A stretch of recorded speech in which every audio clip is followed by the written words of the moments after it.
Welcome to this video on conditional probability. First, we are going to go over the definition of conditional probability. Then we are going to apply the formula to solve the problem. The conditional probability of A given B is written like this.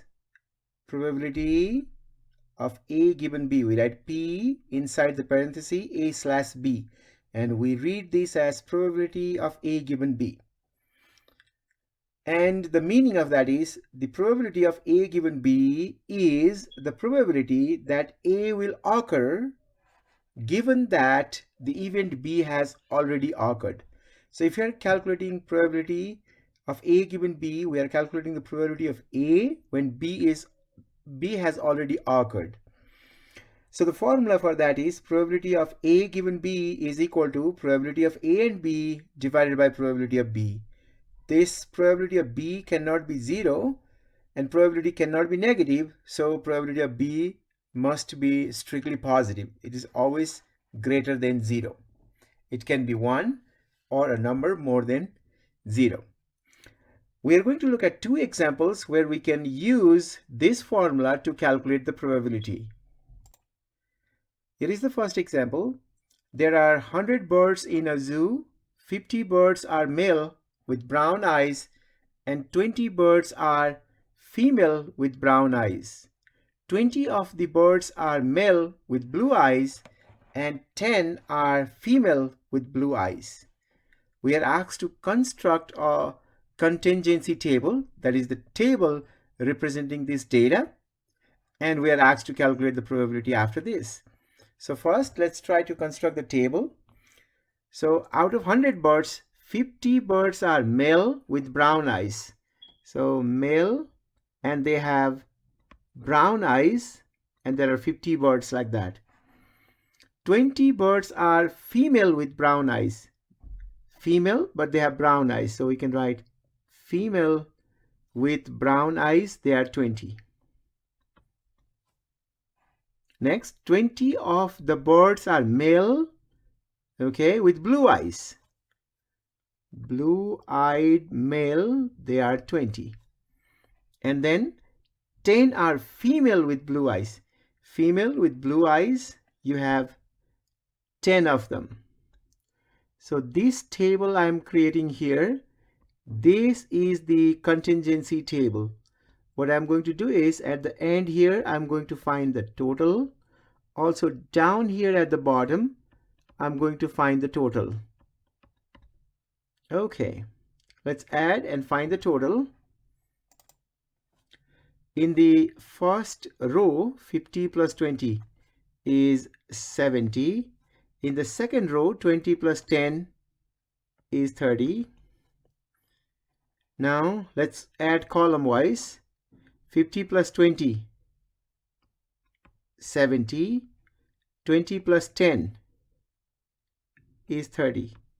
Now if we add 70 and 30, we'll get 100 here. And if we add horizontally again, 70 plus 30, that is also 100. So these are the total number of birds. Now remember, try to understand the meaning of the total here. There are 70 male birds and 30 female birds. That is the meaning.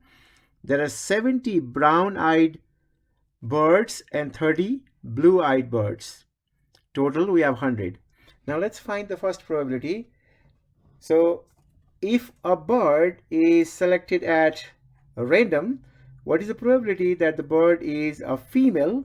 So we have to calculate the probability that it's a female given that, that slash is for given that it has brown eyes. Brown eyes. So we write the formula, the conditional probability, because we have given that. So the formula is probability of female and it has brown eyes divided by probability that it has brown eyes. So if we simplify this, let's see what we get. Probability that's a female given it has brown eyes is equal to probability that it's a female and also has brown eyes. Female and also has the brown eyes, that is 20. You have 20 of that birds. Okay, there are 20 birds which are female and also has brown eyes. 20 out of 100. So that is 20 divided by 100. Probability is the number divided by the total. Divided by, in the denominator, probability that it's a brown-eyed bird. There are 70 brown-eyed birds out of 100. So 70 out of 100. So we write that as 70 divided by 100. Because we have the common denominator 100 and 100 get cancelled, it will be 20 over 70 or 2 over 7. So that is the probability as reduced fraction. And if you want to change this to decimal, it should be 0.2857. Okay, so we use this contingency table which was created here to find the conditional probability. Let's go to the second part. In second part, we have to find the probability if a bird is selected at random. What is the probability that the bird is a male given that it has blue eyes? So we are looking for the probability that it's a male given that it has blue eyes. So if you use the formula is probability that it is male and blue eyes divided by probability it has blue eyes, which is equal to male and blue-eyed bird. Male and blue-eyed bird, you have 20 out of 100. So that is 20 over 100 divided by probability that it's a blue-eyed bird. You have 30 blue-eyed bird. Okay, blue-eyed bird, you have 30 out of 100. So 30 over 100. 30 over 100. You have same fraction for this mixed fraction. So 100 get cancelled. So you get 20 over 30 or 2 over 3 as the reduced fraction. 2 over 3. And when you change this to decimal, it will be 0.6667. So what we have done is, in this problem, we constructed the contingency table using the information given here, and we calculated the conditional probability, because in each of these questions you have given that. Whenever you see given that, that's our conditional probability. So we use the formula for the conditional probability and calculate the conditional probability. Now we are going to look at one more example in this video. Here is that example. Out of 46 selected group of students at a university, 24 are seniors, 28 are nursing major, and 6 are neither. So here we are talking about a group of 46 students.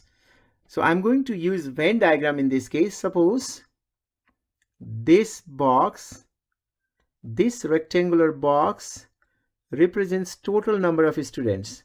So let's say total number of students in my sample space is equal to 46 and represents the number. Total number in the sample space is 46. So we have two different types of students, basically seniors and nursing major. So for example, this represents senior students and this one represents nursing major. And also they have given 6 are neither. So 6 are not senior, not nursing major. That means those 6 can be placed here. Also, we don't know how many students are senior and also nursing. We don't know this common reason. Suppose the total number of students here, we don't know what is that. Let's consider that as X. That means we have 24 seniors. So in this whole circle, you have 24 students. So out of 24, you already have X here. So the students remaining here will be 24 minus X. So that will be 24 minus X. Similarly, nursing students, we have 28. So all this represents 28 students.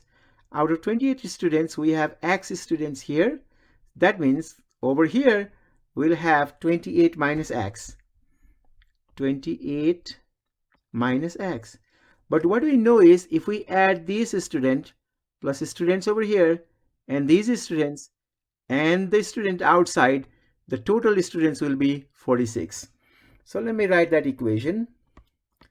So here you have 24 minus x, that is seniors only, plus x, both senior and nursing, plus 28 minus x, nursing only, plus 6, neither senior nor nursing, is equal to 46. Let's solve this equation and find the value of x first. So here these two x will get cancelled. Then 24 plus 28 plus 6, that will be 58. 58. Then you have this minus x equal to 46. If you subtract 46 on both sides, it will be 58 minus 46, which is 12. And if you add x on both sides, add x here and x here, that will be x. So we get x equal to 12. So these students here, this x is 12. You have 12 students who are both senior and also nursing major. Now, if you want to find how many are seniors, just seniors, this one, 24 minus x, 24 minus 12. So you have 12 students here. And then over here, 28 minus 12, that will be 16. So we have every piece of information known. So if you try to add this, 12 plus 12 plus 16 plus 6, check it, that is equal to 46. So we have every piece of information before we calculate the probability. Now the question here is, if a student is selected at random from this group, okay, from the group, that is from the group of 46 students, total is 46, we have to find what is the probability that he or she is a senior. So this is the probability that we are calculating. Probability that the student is a senior, given that the student is nursing major. Given that the student is nursing major. So you can see, since we have the given that over there, this is the conditional probability. So let's use the formula for conditional probability. So this will be probability of senior and nursing major divided by probability of nursing major, which is equal to, let's write it down here. So that probability that they are senior given that they are nursing. Probability of senior given that they are nursing major. So here we are looking for the probability of senior and nursing. So in order to find the probability, we need this number. So how many students are senior and also in nursing major? Senior and also in nursing major, that is this middle area, the common area, because these students are seniors, also these are nursing major. And we found that that is 12. That is the reason why we calculated all this and we got the value 12 over there, because we need this middle value. So that is 12 out of 46, total students is 46, divided by probability that they are nursing major. Nursing major, out of these 46 students, there are 28. 28 divided by 46. Now we can simplify this because you have a common denominator of 46. This is equal to 12 over 28, which is not a reduced fraction. You can reduce this to 3 over 7 and leave that as an answer, or change it to decimal to get 0.4286. So that is the probability that the students are senior given that they have the nursing major. So in the two examples, in the first example, we use the contingency table to calculate the conditional probability. And in this example, we use the Venn diagram to calculate the probability. So that is the end of this short video on conditional probability. Thank you for watching.